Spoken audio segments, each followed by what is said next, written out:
Hello,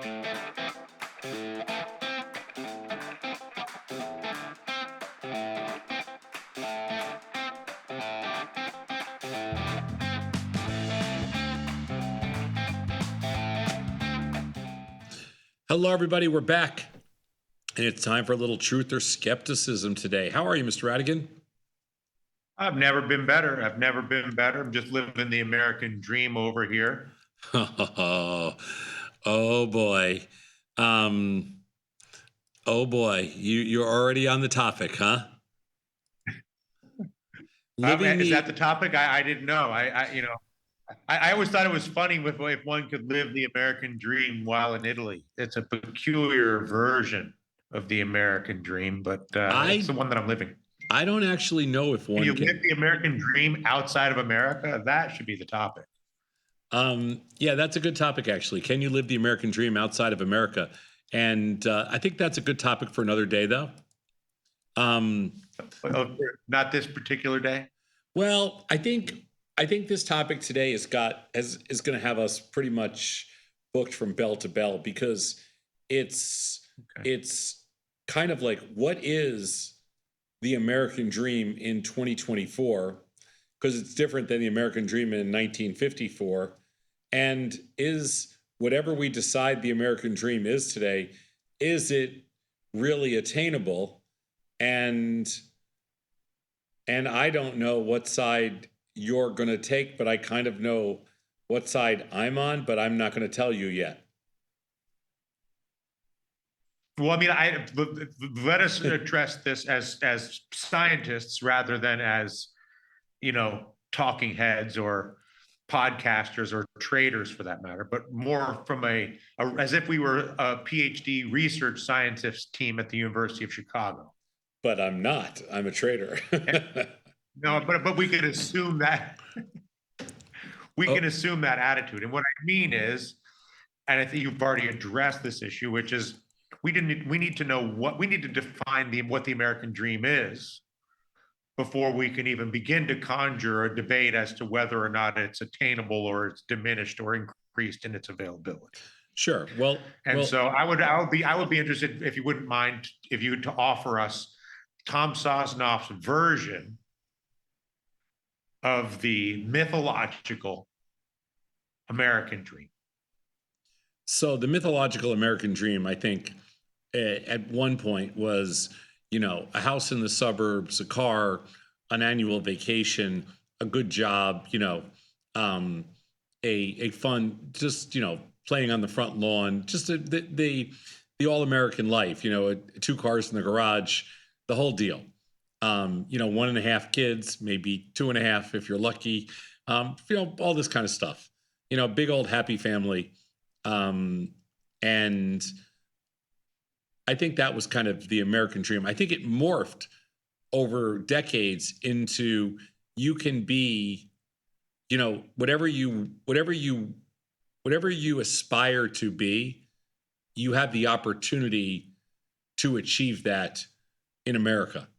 And that's the American dream, is that whatever, you can do whatever you want to do as long as you put in the hard work, and you can at the very least, have an opportunity to achieve greatness or achieve, whatever it is whatever you deem greatness to be. And that's the American dream. You are what you make of yourself, type of thing. You can be whatever the American dream is that you can be whatever you would like to be. Yeah. Yeah. Is that fair? I don't know. That's what I always thought it was. I mean, so can I address? So I have a number of issues with this, as you might imagine. So first of all, that's just a definition. I'm not, you want the, but I have issues with the very definition. So you have issues with the definition. All right. I should have given you, I should have textbooked the definition for you, because then I would have felt, more comfortable. Do you want the official definition? No, it's not. I don't have issues with you or your definition. It's not a personal assault of any kind. Oh, okay. I'm just saying I have a couple of issues, because I think what you said is generally some version of the textbook.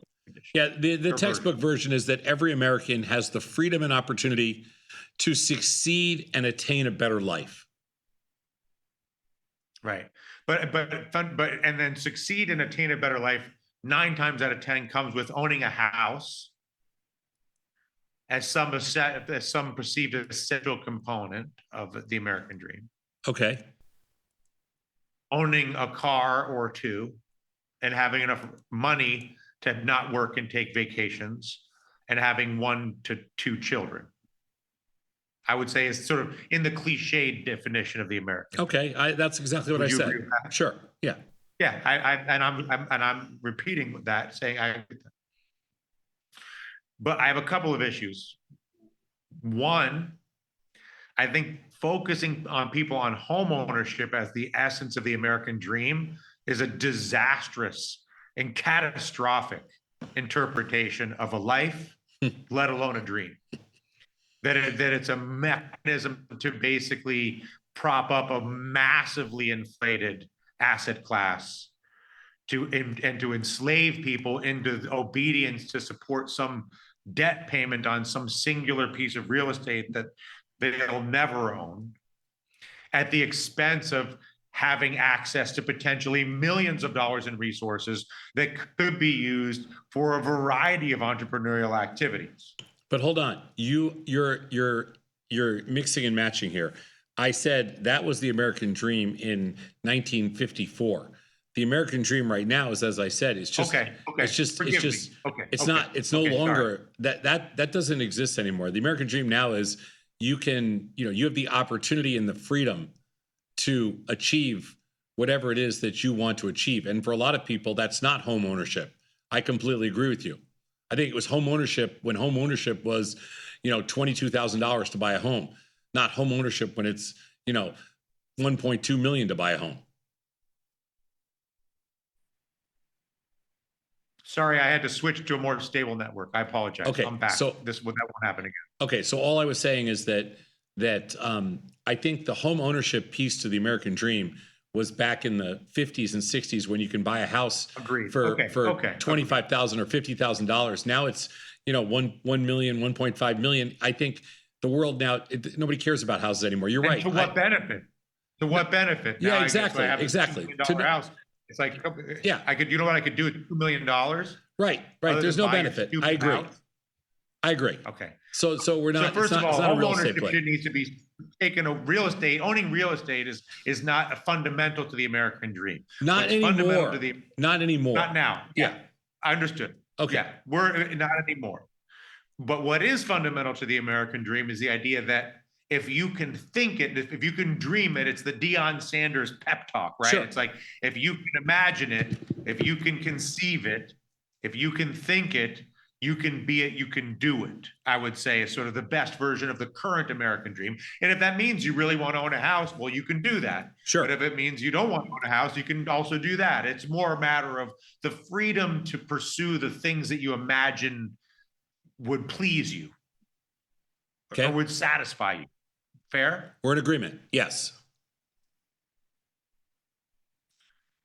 So I'm very conflicted on this topic. But I'm satisfied. I'm very grateful that you're willing to remove the house from this negotiation without any real conflict. Yeah, because I don't think material things are that relevant anymore. It irritates me. What are you going to get me into a house? What do you? Yeah, I know. You don't want a house, kid. I got the job. It's a con job. Yeah, but that was never the intent here.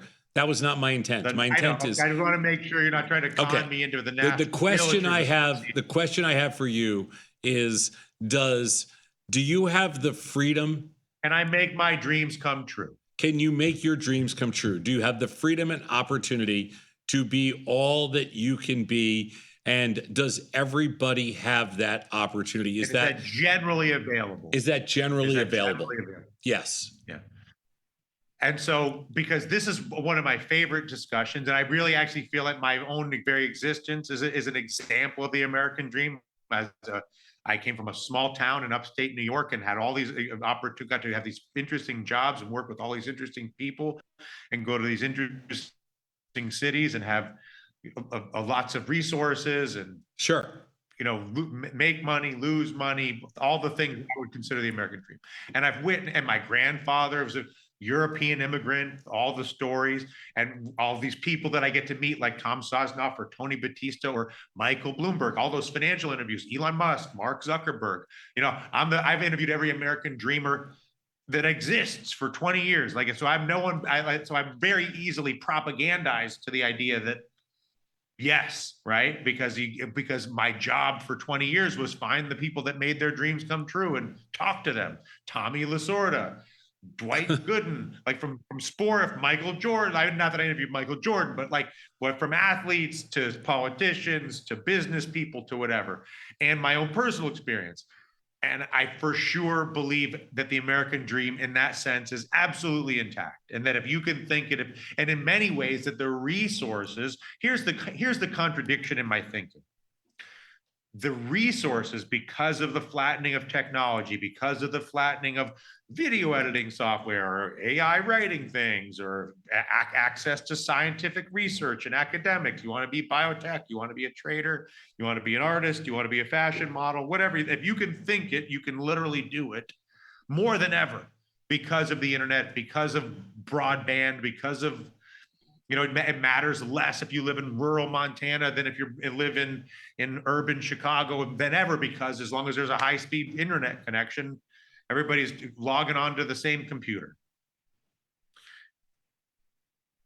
And so I guess I want to basically be uninhibited and say the American dream is more alive than it has ever been. And the reason I can't just give it an unabashed endorsement is because I think there's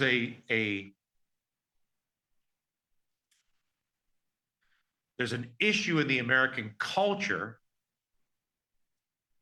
that I think is that there's a self-limiting aspect to the American culture right now that comes from the convenience of what I'll call grievance politics. And I don't want to go to a dark hole here, so I want to be careful. But the convenience of grievance politics, whether it's the extreme right or the extreme left, and what I mean when I say grievance politics is I say, well, the reason you can't do anything, be anything, do what you want is because of some structural reason. The white man has been alienated because of the woke left, or the black man has been alienated because of the extreme right, or pick any identity from the extreme left or the extreme right. And there's a political investment in telling the story that the reason you cannot achieve your dreams is someone else's fault or some political system's fault. And I don't actually believe that that is true. I believe that opportunity is more widely available today than it has ever been for the reasons that I've described. But the greatest threat to the American dream, in my opinion, is the self-limiting beliefs that are festering in our culture because of the political extremes which promote the idea of being limited as a way to elevate those particular politicians. And I'm sure you don't want to go down the road of extreme politics. Quite honestly, neither do I. But my point, I guess, when I ask myself, why is it that the ability to fulfill people's ambitions and dreams, because it's less important than ever that you get admitted to USC or UCLA or Harvard or Brown or Princeton in order to have real opportunity. There are more universities than ever. There's plenty of very so-called average state schools. You yourself are one of the great poster children for SUNY Albany, and you wear it proudly. And you're one of the most successful businessmen in the history of America. And there's no shortage of people who are, again, but you had a vision. You knew I think that the biggest, and then I'll stop. But I think that the key to fulfilling the American dream is to have a really clear vision of what it is that you want. And if you know what you want to be, and you know what you want to experience, like you knew you wanted to be a trader, okay, didn't matter where you went to college or what you did. And I knew that I wanted to be both an entrepreneur, and I knew that I wanted to be a talker. I wanted to use my mind, and my mouth to debate the issues of the day from the day I was born until the day I die. And so I've always been able to find opportunities to do those things because I have such a clear vision of them. So I would say that the greatest barrier to fulfilling the American dream is a clear vision of what it is that you want. And that vision that clouding that vision is promoted by some of the self-limiting beliefs that exist in the extreme politics and extreme media of our time. With that said, I believe it is more widely available than it has ever been, and that there are more opportunities than there have ever been. Okay. I actually like that discussion a lot because I believe, and the way I wanted to approach this, and I'm going to talk a little about Tasty, but the way I wanted to approach this discussion is I also believe that it's a little bit to sell media. I mean, that's what sells is, hey, you know what? The grievances, you mean? The grievance side to it is what sells. And on the political side, it's also what rallies the troops when they need something to believe in. It's kind of like a surrogate for religion in a certain way.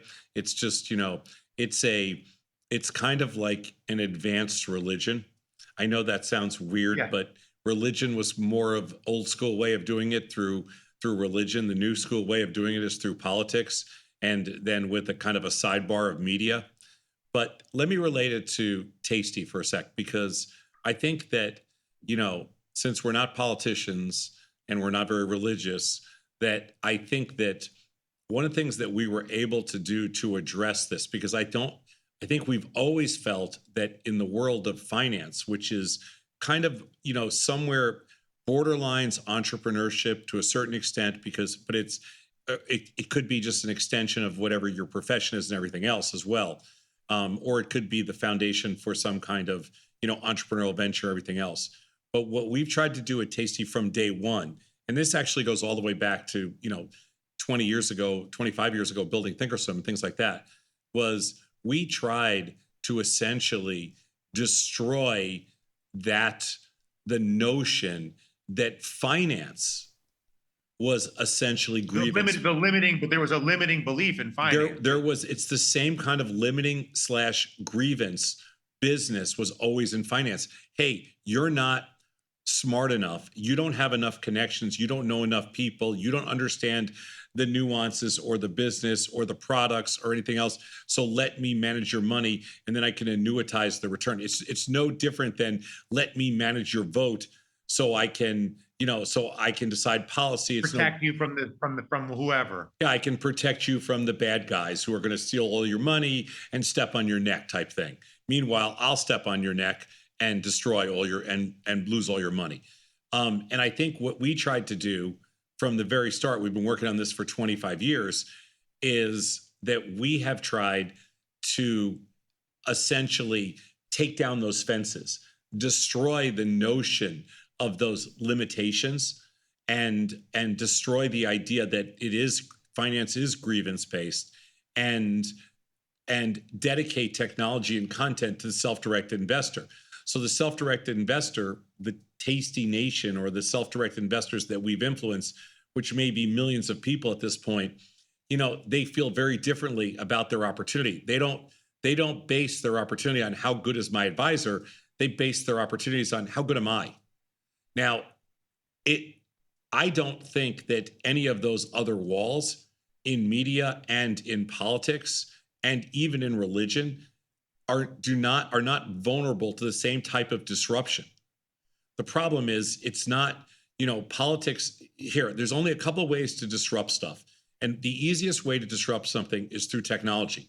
And the reason that finance was disruptable was because technology was able to, kind of work its way in, and technology will override everything else.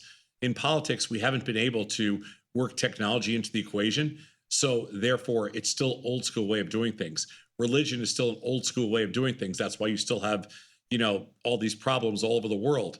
And in the media sense, it's becoming more global. It's democratizing a little bit with social media apps and things like that. But we are nowhere there yet from a traditional sense. So is the American dream dead? And the answer is, of course not. In fact, the opportunity today may be greater than it's ever been. But, but I don't think anybody wants you to necessarily believe that. That's the challenge.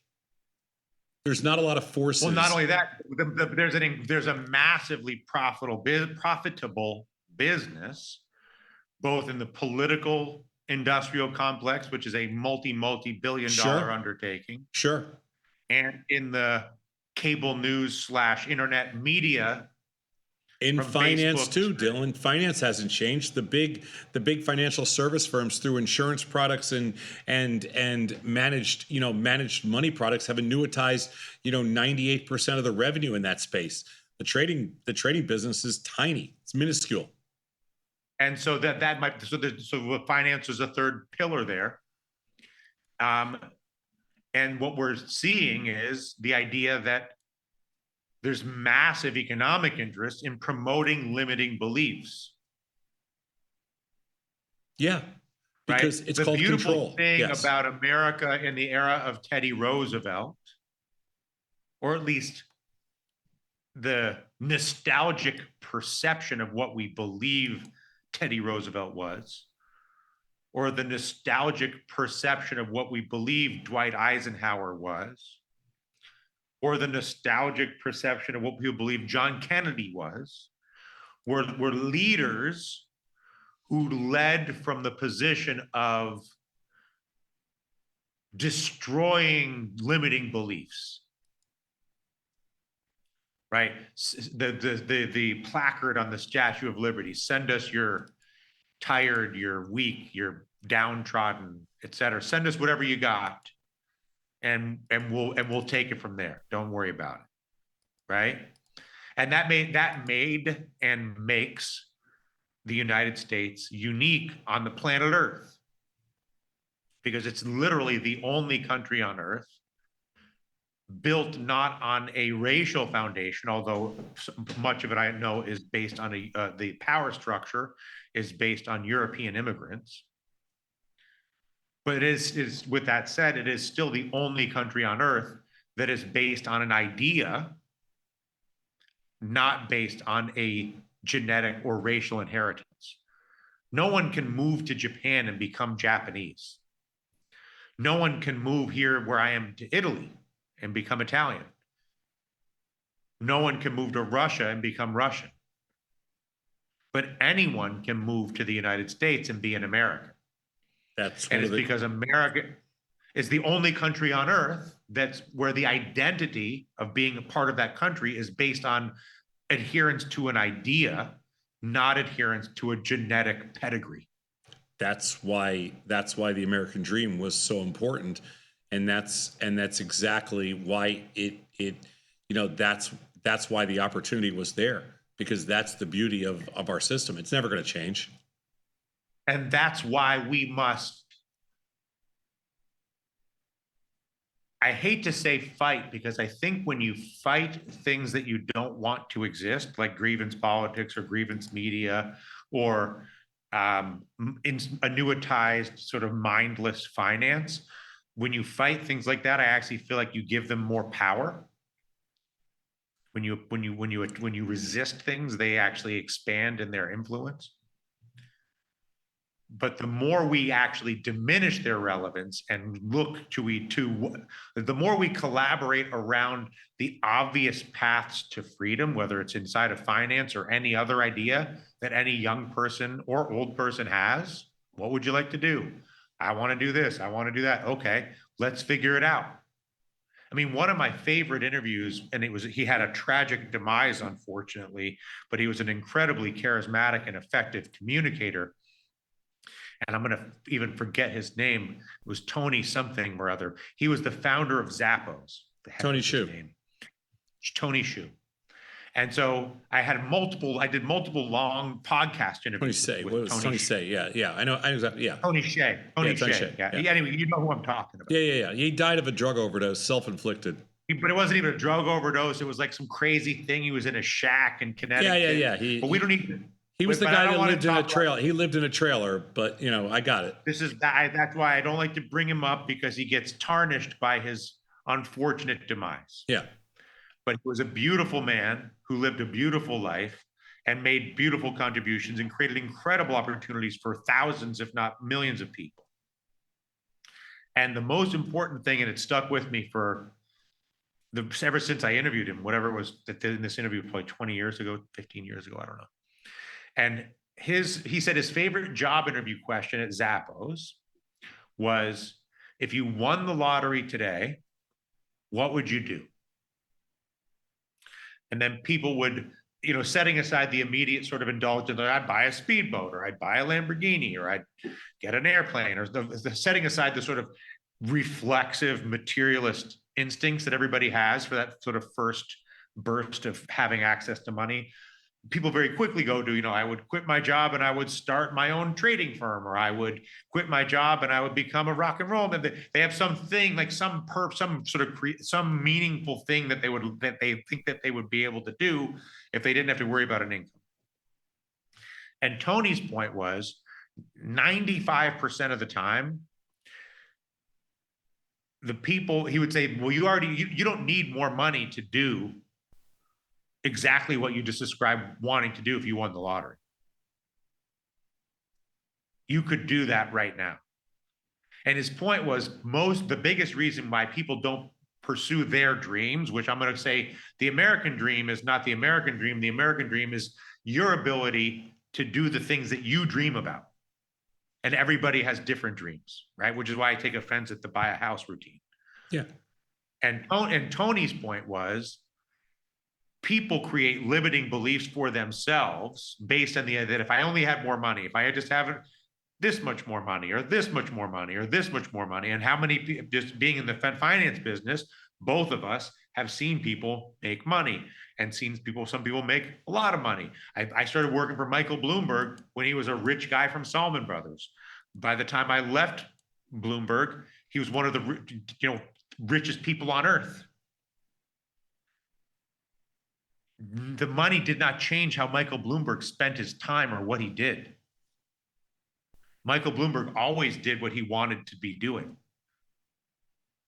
And I think that, and that's a very extreme example. But my point is that the greatest risk to the American dream is not some grievance or some boogeyman or some outside variable. It is the limiting beliefs that are either promoted by outside forces or are self-created. And that the greatest thing we can do is not to fight against limiting beliefs, but rather to encourage ourselves and those who we work with, those who are our family, those who are our children, those who are our friends, to reduce the degree to which they limit themselves with beliefs that are actually incorrect, because they think that it's Biden's fault, or because it's Trump's fault, or because I don't have enough money to do this thing right now, or if I have to save my money because I need to buy a house, or I need to do this thing because if I buy a house, then I'll be happy, or that once I'm married, then I'll be happy, or if I have this some external outcome, once I have this job, then I'll be happy. No. You'll be happy when you decide to be happy. Do you know how many people own houses and have $100 million and 10 Lamborghinis and are not happy? And you know how many people have no Lamborghinis and don't own a house and they are happy? And so I just think that the American dream, and I think that happiness is more of a sense of having good relationships with other human beings and a sense of purpose in your life and in your days. And to me, that's the American dream, which is, do I have the ability to create the days and the experiences that I want in my life. And I think that the ability to do that is more than it has ever been in the history of the world. There's And no question. Sorry to interrupt. There's no question about no, that. no, There's no question about that. And the other thing I'll say, which I think is really important here, is that it is a lot easier to break down the barriers of limitation and the barriers of grievance that we believe may be conflicted, that we know are conflicted, and that we know are limiting to people so that they don't think they can achieve those goals. But those are easier to break down than they are to create. So so the reason the American dream is alive and well and will only get better, like you just said, will only open up more doors over time. It's the whole, I used to call it positive drift when I talked about, life. But the reason is because the barriers, whether they're political, whether they're media based, or whether they're religious, whatever those existing barriers are, they are going to be disrupted. The barriers don't come the other way. There are some dangerous paths, especially in politics now, in US and different places around the world, with certain candidates, spewing all this garbage. But the reality is that that's not likely to come to fruition on a global scale. And the reality is that more of these barriers are going to come down as politicians get younger, as politicians get smarter, as politicians become more tech based. And the same thing is going to happen with religion, and the same thing is going to happen with national media.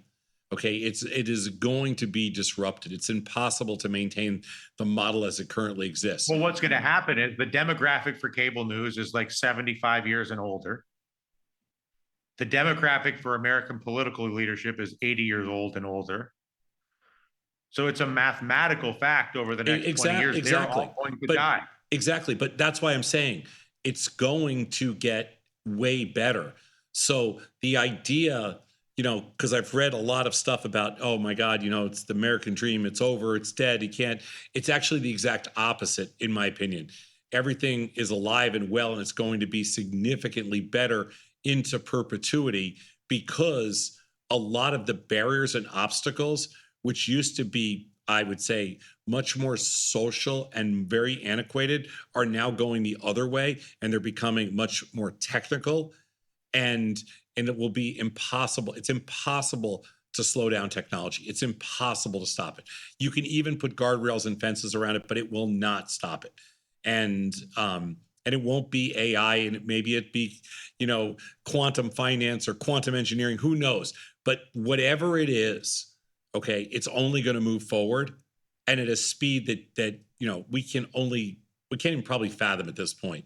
So yeah, it's going to normalize everything, commoditize everything, level the playing field, and create way more opportunity. And like you said before, much of that will only be available in America as opposed to other places around the world, because we are essentially still a melting pot of opportunity. Well, it's the only country on earth based on the idea, based on the foundation of a belief, not on the pedigree of a genetic inheritance. Well, and for that reason, we are the only brain drain country in the world. So we're essentially the only place where we basically do a brain drain of the whole rest of the world, which is so important. My Hungarian grandfather moved to America and became an American. Sure. My Italian grandparents moved. Your Russian grandparents or whatever, sure, of course, came to America. Yeah. A Japanese person can come to America and be an American. An Italian can come to America, be an American. A Russian can come to America, be an American. It's a massive brain drain. You drain. cannot move to Russia, Italy, or Japan and become Italian, Japanese, or Russian. It's not possible. And the brain drain. I could stay in Japan for 10 generations. I would still not be Japanese. And so what happens is, because of that, their money follows brains. And it's a massive influx of capital that tracks this huge brain drain of opportunity. And that's what America's all about. That's why, closing down trade, blocking borders, all that kind of stuff is so ridiculous. And the talk of it is so ridiculous because that's what makes this country so great. So we're in full consensus. I think that the biggest issue is the more you ignore the cable news matrix, the more you ignore the national political matrix. It's not about resisting Donald Trump or, for that matter, Joe Biden. Or for that matter, MSNBC or Fox or CNN or whatever, so much as it is making them irrelevant. Yeah, I agree. I agree. And I think that's they all need to be rendered irrelevant because they are irrelevant. They're dated. Right, but the way they become irrelevant is not by overthrowing them in some dramatic, no, like Braveheart overthrowing the king, but more like sand dissolving into the ocean without anybody even noticing, because they don't attract the attention of anybody under the age of 75. Yeah, it's kind of it's kind of a really wild it's a really wild scenario that is lining up for massive change in very short order, which is like right around the corner. And I like a slingshot. Like a slingshot. And I think it's going to be, I think it's going to just, I think for, like right now when people love doing these polls and saying, oh, were you better off 4 years ago? All this garbage. And were you better off 8 years ago or 12 years ago? Or do you view yourself as having more opportunity today than you had 2 years ago? Were you better off 2 years ago? Or your children are going to be better off than you. Yeah, exactly. Are your children going to be better off? Oh no, our children are dead, like the whole thing. But that's because of housing. But all of that is because of home housing and college affordability, both of which have been massively distorted by what I view as corruption in the financial system that has allowed massive price inflation in housing and education. And so the key is not to fight housing and educational inflation. The key is to make housing and education less and less relevant as foundational to the American dream. There are ways to get an education. Well, you have to be careful about that because the only places where housing and education are free is North Korea. So no, but I'm just saying you can live a good life without having to have $1 million education or $1 million house. I understand that. I agree. But yeah. We agree. It's just it's such a so can I give you my asterisks, just my reversal of fortune here at the end of our pep talk? Sure. AI can take this whole thing down in one night with a bunch of exploding bumblebee drones. I don't understand. The AI decides human beings are the problem. AI stands up 1 trillion exploding bumblebee drones, and it sends one bumblebee drone up the nostril of every human being. Try reset. Now the dolphins run the earth. I think you had too much espresso today. I don't think that's a risk. I'm not worrying about that. The AI, the global AI. The global AI bumblebee drone is not scaring Tom Sosnoff. I will tell you that right now. Anyway, that was a very interesting talk. That was good. I like that. No. Why are you not afraid of the exploding AI bumblebee drone? Yeah, I'm just not. I mean, I'm afraid of certain things like monsters in my basement, things like that. But I'm not afraid of. I got one more question. Okay. I got one more question. Well, this is a preview of next week's Truth or Skepticism, which is going to be things Tom is or is not afraid of. But I'm going to give you one more teaser question. Okay. We're flying from Chicago to San Francisco. Okay. It's a Tasty Nation weekend in San Francisco. Okay. It's going to be great. We get to the airport, O'Hare. It's a lovely airport. and we find out the airplane is a 730, a Boeing 737, whatever the one that they always crash is, the ER or 800 or whatever the thing is. And they assign you the exit row seat next to the door. Okay.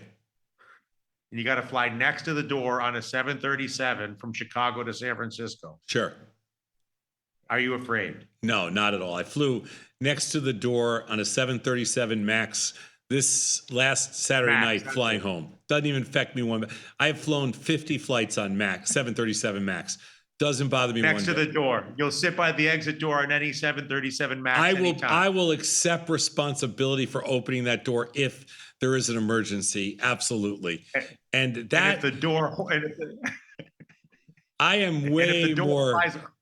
I am way more nervous about a crazy drunk driver driving in the streets of Chicago than I am of a 737 door blowing off. No, I'm good.